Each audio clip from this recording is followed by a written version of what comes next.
ইউনূসকে হেনস্থা করতে বিভিন্ন দেশ থেকে দলবল নিয়ে নিউ ইয়র্কে এসে ঘাঁটি গেড়েছিলেন আওয়ামী লীগ নেতা নিঝুম মজুমদার। এই অবৈধ ইউনূস সরকারের আদালত বাতিল করে দিয়েছে। এদেরকে তো আসলে আমি বিচারপতি বলি না, এগুলা হচ্ছে রাস্তার টোকাইকে ধরে এখানে এনেছে। এরা এতই টোকাই, আমি কিন্তু বলার জন্য টোকাই বলি নাই, এরা এমনই টোকাই। আমাদের সন্তানদের ভবিষ্যতের জন্য এখনই কার্যকর ব্যবস্থা নিতে হবে। আসসালামু আলাইকুম। যতই দিন গড়াচ্ছে বিএনপির বিরুদ্ধে আপনি যদি দেখেন, সাংবাদিক ইলিয়াস এবং পিনাকিদা তারা কিন্তু একটা টিম হিসেবে বড় ধরনের কাজ করতেছে। আমাদের দেশে গত বছর যা কিছু ঘটেছে, ছাত্ররা যে আন্দোলন করেছে তা আমাদের প্রতিবেশী ভারত মোটেও পছন্দ করেনি, বললেন তিনি। এক নিঃশব্দ ধাক্কা যেন ছড়িয়ে পড়ল আন্তর্জাতিক মিডিয়ার ক্যামেরা ফ্ল্যাশের ভেতর দিয়ে, কারণ প্রথমবার কোনো বাংলাদেশি নেতা প্রকাশ্যে স্বীকার করলেন ঢাকা দিল্লির সম্পর্ক এখন আর আগের মতো উষ্ণ নেই। আসসালামু আলাইকুম প্রিয় দর্শক শ্রোতা, আশা করি সবাই ভালো আছেন। নতুন একটি ভিডিওতে সবাইকে স্বাগতম। বাংলাদেশের রাজনৈতিক প্রেক্ষাপট নিয়ে ভিডিওর শুরুতেই বেশ কিছু ভিডিওর অংশ বিশেষ আপনারা দেখেছেন। মূলত আজকের এই ভিডিওটিতে সেই সকল ভিডিওর বিস্তারিত আলোচনা দেখতে পারবেন। ভিডিওর শুরুতেই যে সকল ভিডিও দেখেছেন তা থেকে হয়তো আন্দাজ করতে পেরেছেন আজকের এই ভিডিওটি কতটুকু গুরুত্বপূর্ণ হতে চলেছে। অতএব চলুন না টেনে একটি লাইক দিয়ে সম্পূর্ণ ভিডিওটি দেখে আসি। সরকারের সংবাদ সংস্থার বরাতে খবর হলো অধ্যাপক ইউনূসের প্রতি বিশ্ব নেতারা পূর্ণ সমর্থন জানিয়েছেন, কিন্তু সেই বিশ্ব নেতাদের সাথে বৈঠকে 6 রাজনীতিকের একজনও ছিলেন না যাদেরকে দেশ থেকে সঙ্গে করে নিয়ে গিয়েছিলেন অধ্যাপক ইউনূস। আবার এত বিশ্ব নেতা একটি সংগঠনের ব্যানারে অধ্যাপক ইউনূসকে সমর্থন জানালেন, সেটি কেমন সংগঠন সে প্রশ্ন ওঠাও স্বাভাবিক। আমাদের তথ্য হলো যে সংগঠনটির নেতারা অধ্যাপক ইউনূসের সাথে দেখা করেছেন এবং যাদেরকে বিশ্ব নেতা হিসেবে ডক্টর ইউনূসের পিয়ার টিম দাবি করছে, সেই সংগঠনটির সদস্য হলেন অধ্যাপক ইউনূস নিজেই। আজারবাইজানের এই সংগঠন, যার নাম এনজিআইসি, তার পার্টনারও ইউনূস সেন্টার। এমনকি গত বছর এই সংগঠনের মহাসচিব ইউনূসের নামে একটি ভুয়া পুরস্কারের আয়োজন করে অধ্যাপক ইউনূসের জন্য বিব্রতকর পরিস্থিতি তৈরি করেছেন। আরও চমকপ্রদ তথ্য হলো অধ্যাপক ইউনূসের এই বিদেশি ঘনিষ্ঠজনদের মধ্যে ইসরায়েলের সাবেক উপপ্রধানমন্ত্রী, পররাষ্ট্রমন্ত্রী জিপি লিপনিও আছেন এই সংগঠনে। প্রশ্ন উঠেছে, জাতিসংঘে দাঁড়িয়ে দ্বিরাষ্ট্র ফর্মুলায় ফিলিস্তিনি সংকটের সমাধান চেয়ে আবার ইসরায়েল ঘনিষ্ঠ সংগঠনের সমর্থন নিয়ে কেন উল্লসিত অধ্যাপক ইউনূস? তিনি নিজেই কেন সেই সংগঠনের সদস্য পদ আঁকড়ে আছেন? এর আগেও কেন একই সংগঠনের আয়োজনে যোগ দিতে রাষ্ট্রের টাকায় উড়ে গিয়েছিলেন আজারবাইজানে? চলুন যাওয়া যাক বিশ্লেষণ।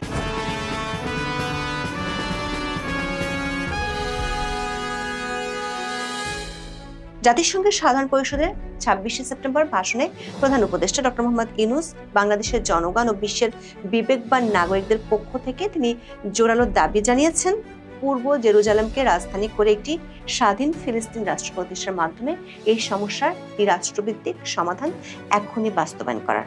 অথচ সেদিনই অধ্যাপক ইউনূস বৈঠক করলেন। 6 সেপ্টেম্বর বেশ কিছু গণমাধ্যমে খবর প্রকাশিত হয়। সে খবরে বলা হয়, ডক্টর মোহাম্মদ ইউনূস এবং তার অন্তর্বর্তী সরকারকে বিশ্ব নেতাদের বিশাল একটি দল পূর্ণ সমর্থন জানিয়েছে। এই প্রতিবেদনে বলা হয়, বিশ্বের প্রভাবশালী নেতারা 26শে সেপ্টেম্বর নিউ ইয়র্কে ডক্টর ইউনূসের হোটেল সুটে সমবেত হন। তারা বাংলাদেশকে এই গুরুত্বপূর্ণ সময়ে সহযোগিতা পরামর্শ দেওয়ার অঙ্গীকার করেন। দলটির নেতৃত্ব দেন লাটভিয়ার সাবেক প্রেসিডেন্ট এবং নিজামী গঞ্জাবি ইন্টারন্যাশনাল সেন্টারের বা এনজিআইসির সাবেক প্রেসিডেন্ট ভাইরা ভিকে ফ্রেইবার্গার। এনজিআইসির নামকরণ করা হয়েছে একাদশ শতকের পারস্য কবি নিজামী গঞ্জাবির নামে।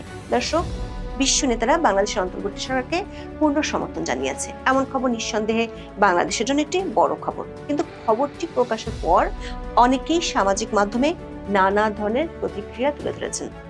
আমরা খোঁজার চেষ্টা করেছি কারাই বিশ্ব নেতা, এনজিআইসি সংগঠনটির হোতা কারা, তাদের কর্মকাণ্ড কি এবং অধ্যাপক ইউনূসের সাথে তাদের সম্পর্ক কি। বাসসের রিপোর্টটিতে যাদেরকে বিশ্ব নেতা হিসেবে তুলে ধরা হয়েছে তাদের মধ্যে আমরা বর্তমান সময় কোনো সরকার বা রাষ্ট্র নেতাদের দেখিনি। তাদের বড় অংশই অতীতে বিভিন্ন দেশের সরকার মন্ত্রী বা প্রেসিডেন্ট ছিলেন। এ নিয়ে প্রধান উপদেষ্টার দপ্তর থেকে যে বিবৃতি দেওয়া হয়েছে সেখানে 15 বার ফরমার বা সাবেক শব্দটি ব্যবহার করা হয়েছে।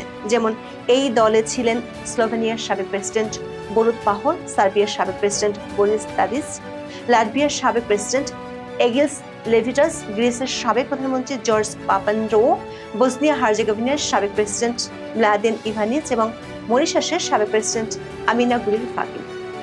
এর বাইরে ছিলেন বিভিন্ন দাতা সংস্থার সাবেক কর্মকর্তা, এমনকি নাম সর্বস্ব গবেষণা সংস্থার মাঝারি পর্যায়ের কিছু কর্মকর্তাও।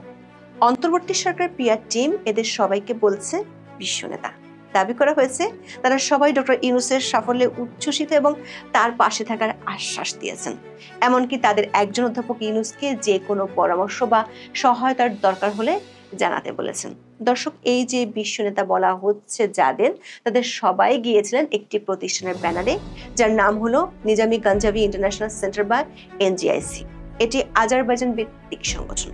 মজার বিষয় হলো এই প্রতিষ্ঠানের ওয়েবসাইটে সদস্যদের তালিকায় জলজল করে ছবি সহ রয়েছে অধ্যাপক ইউনূসের নাম। নিজের প্রতিষ্ঠানের লোকজনের প্রচার নিজেই করছেন অধ্যাপক ইউনূস।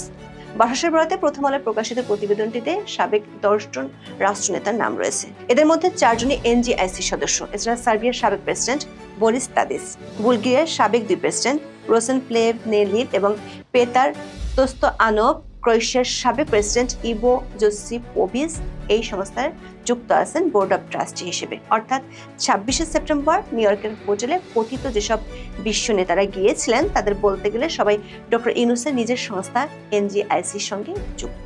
দর্শক, চমক আরও আছে। সেদিন অন্য যেসব সংগঠন ডক্টর ইউনূসের পাশে থাকার আশ্বাস দিয়েছে তাদের সঙ্গেও সংযোগ রয়েছে এনজিআইসির। এসব সংগঠনের প্রায় সবগুলো আজারবাইজান ভিত্তিক সংস্থাটির পার্টনার। গত 14 মাসে বাংলাদেশ মবের রাজ্যে পরিণত হলেও বাংলাদেশের মানবাধিকার নিয়ে উচ্ছ্বসিত প্রশংসা করেছেন কেরি কেনেডি। তিনি হলেন রবার্ট এফ কেনেডি ফাউন্ডেশনের প্রেসিডেন্ট। এই ফাউন্ডেশনটি আবার এনজিআইসির পার্টনার সংগঠন। বিস্ময়করভাবে এনজিআইসির পার্টনার সংগঠনের তালিকায় ইউনূস সেন্টারের নামও আমরা পেয়েছি। টুইস্ট কিন্তু এখনো শেষ হয়নি। পত্রিকার খবর অনুযায়ী নিউ ইয়র্কের হোটেলে ডক্টর ইউনূসকে সমর্থন জানাতে গিয়েছিলেন Georgetown institute for women, piece and security নির্বাহী পরিচালক। তিনি নিজ প্রতিষ্ঠানের পক্ষ থেকে শিগগিরই বাংলাদেশের জুলাই বিপ্লবের প্রতি আনুষ্ঠানিক সমর্থন ঘোষণার প্রতিশ্রুতি দেন। দর্শক, এই প্রতিষ্ঠানের সংক্ষিপ্ত নাম GIWPS। আমরা ওয়েবসাইটে গিয়ে পেয়েছি প্রতিষ্ঠানটির অনারারি ফাউন্ডিং চেয়ারম্যান হিসেবে আছেন ডক্টর ইউনূসের পরীক্ষিত বন্ধু হিলারি ক্লিন্টন। আবার আজারবাইজান ভিত্তিক এনজিআইসির পার্টনার হিসেবে আছে ক্লিন্টন গ্লোবাল ইনিশিয়েটিভ। এত সব সুতা জড়িয়ে একটি জাল তৈরি হচ্ছে কিনা সেই হিসেব মেলাতে গিয়ে আপনার চোখ নিশ্চয়ই কপালে উঠেছে। তবে চমক আরও আছে। আমাদের বিশ্লেষণ হলো নিউ ইয়র্কের হোটেলে সেদিন মেলা বসেছিল প্রধান উপদেষ্টার বিদেশি ঘনিষ্ঠ বন্ধু বান্ধবদের। যথারীতি সেই ব্যক্তিগত মিলনমেলাকে তার পিআর টিম প্রচার করেছে বিশ্ব নেতাদের অকুণ্ঠ সমর্থন হিসেবে। এনজিআইসি তাদের ওয়েবসাইটে বিশ্বব্যাপী সহিংসতা, সংলাপের পরিবেশ তৈরির মতো বিষয়গুলো নিয়ে কাজ করার ফিরিস্তি তুলে ধরেছে। তবে ট্র্যাক রেকর্ড বলছে এর উল্টো কাজ করতেই বেশি ব্যস্ত তারা। সাংবাদিক জুলকারনাইন স্যার ফেসবুকে এক পোস্টে এর কিছুটা তুলে ধরেছেন। তিনি লেখেন, এনজিআইসি মূলত আজারবাইজান সরকারের পক্ষে আন্তর্জাতিক মণ্ডলে প্রভাব বিস্তার করছে। সেই সঙ্গে তারা দেশটির কর্তৃত্ববাদী রাষ্ট্রপতি ইলহাম আলিয়েভের দুর্নীতি, মানবাধিকার লঙ্ঘন, জাতিগত নির্মূল এবং অভ্যন্তরীণ দমন পীড়নের কুৎসিত রূপ থেকে বিশ্বের দৃষ্টি সরাতে কাজ করে চলেছে। বিভিন্ন মানবাধিকার সংগঠন ও কর্মীদের অভিযোগ, এনজিআইসি আজারবাইজানকে পরিবেশ বান্ধব দেশ হিসেবে জাহির করতে বিভিন্ন আন্তর্জাতিক সংস্থায় ক্যাম্পেইন করে। তারা 2023 সালের সেপ্টেম্বরে নাগোর্নো কারাবাখার আর্মেনীয়দের জাতিগত নির্মূল সম্পর্কে আজারবাইজান সরকারের দৃষ্টিভঙ্গিকে প্রতিষ্ঠিত করার চেষ্টা করেছে। এই সংস্থার অর্থায়নের বেশিরভাগই আসে আজারবাইজান সরকারের কাছ থেকে। আর এর জোরে দেশটির কুখ্যাত শাসক ইলহাম আলিয়েভে এনজিআইসির বার্ষিক বাকু গ্লোবাল ফোরামের মূল বক্তা হিসেবে উপস্থিত থাকেন। মজার বিষয় হলো, গত বছরের মার্চে একাদশ গ্লোবাল বাকু ফোরাম সামিটে ডক্টর ইউনূস যোগ দেন। সে সময় ঘটেছিল আর এক বিস্ময়কর ঘটনা। তখন একটি ব্যক্তিগত পুরস্কারকে ইউনেস্কোর পুরস্কার হিসেবে দাবি করা হয়। ইউনূস সেন্টার এক বিবৃতিতে সে সময় জানায়, শান্তিতে নোবেল বিজয়ী অধ্যাপক ডক্টর মোহাম্মদ ইউনূসকে ইউনেস্কো ট্রি অফ পিস পুরস্কারে ভূষিত করা হয়েছে। বিষয়টি নিয়ে আলোচনার মধ্যে পরে বিবৃতি দেয় ইউনেস্কো। তারা জানায়, ট্রি অফ পিস ইউনেস্কোর কোনো অফিসিয়াল আওয়াজ নয়। এই পদকে ইউনেস্কোর কোনো মর্যাদাও নেই। ইউনেস্কো আরও জানায়, তাদের গুডউইল অ্যাম্বাসেডর একজনের নাম হেডবা শের। হেডবা শের হলেন একজন ইসরায়েলি ভাস্কর। ব্যক্তিগতভাবে ট্রি অফ পিস নামের একটি শিল্পকর্ম তৈরি করে সেটি ডক্টর ইউনূসকে উপহার দিয়েছেন। এ বিষয়ে ইউনেস্কোর সঙ্গে কোনো কথা বলা হয়নি, এমনকি ওই অনুষ্ঠানের সঙ্গেও ইউনেস্কোর সংশ্লিষ্টতা ছিল না বলে তখন জানিয়েছিল জাতিসংঘের সংস্থাটি। দর্শক, ইসরায়েলি বংশোদ্ভূত 77 বছর বয়সী ভাস্কর হেডবা শের সম্পর্কেও আমরা অনুসন্ধান চালিয়েছি। মজার বিষয় হলো, এই শিল্পীও আজারবাইজানের এনজিআইসির একজন সদস্য। অর্থাৎ ঘুরে ফিরে সেই আজারবাইজান কেন্দ্রিক সংস্থা থেকে বিশ্বব্যাপী ডক্টর ইউনূসের শরীর ফুলের বিস্তৃতি দেখা যাচ্ছে। এই সংস্থাটি গত নভেম্বরে আজারবাইজানের রাজধানী বাকুতে COP29 সামিট আয়োজনে ব্যাপক ভূমিকা রেখেছিল, আর সেখানে রাষ্ট্রের টাকায় বিশাল বহর নিয়ে গিয়েছিলেন ডক্টর মোহাম্মদ ইউনূস। এই এনজিআইসির সাথে যে অধ্যাপক ইউনূসের ঘনিষ্ঠ সম্পর্ক, সেটির প্রমাণ অনলাইনেই পাওয়া যায়। সংগঠনটির মহাসচিব রোপসান মুরাদ্দব গত 28 মার্চ চীনে গিয়ে অধ্যাপক ইউনূসের সাথে বৈঠক করেন। দর্শক, এই এনজিআইসি কি শুধুই আজারবাইজানের স্বার্থ রক্ষা করছে? শুধু তা কিন্তু নয়, বরং এর সঙ্গে ইসরায়েলের রয়েছে ঘনিষ্ঠ যোগাযোগ। এমনকি সংগঠনটির সঙ্গে ইসরায়েলের প্রতিরক্ষা মন্ত্রণালয়ের সংশ্লিষ্টতা রয়েছে। সংস্থাটিতে ডক্টর ইউনূসের মতো ব্যক্তিত্বদের পাশাপাশি সদস্য হিসেবে আছেন ইসরায়েলের সাবেক প্রেসিডেন্ট ডালিয়া ইৎজিক এবং সাবেক প্রধানমন্ত্রী ইহুদ বারাক। এছাড়া সাবেক পররাষ্ট্র এবং উপপ্রধানমন্ত্রী জিপি লিবনি বোর্ড অব ট্রাস্টির সদস্য। গাজায় ইসরায়েলি আগ্রাসনের শুরু থেকে ঘটনার জন্য হামাসকে দায়ী করে কড়া বক্তব্য দিয়ে যাচ্ছেন জিপি লিবনি। তিনি ইসরায়েলের নিরাপত্তার জন্য হামাসকে নির্মূলের আহ্বানও জানিয়েছেন কয়েকবার।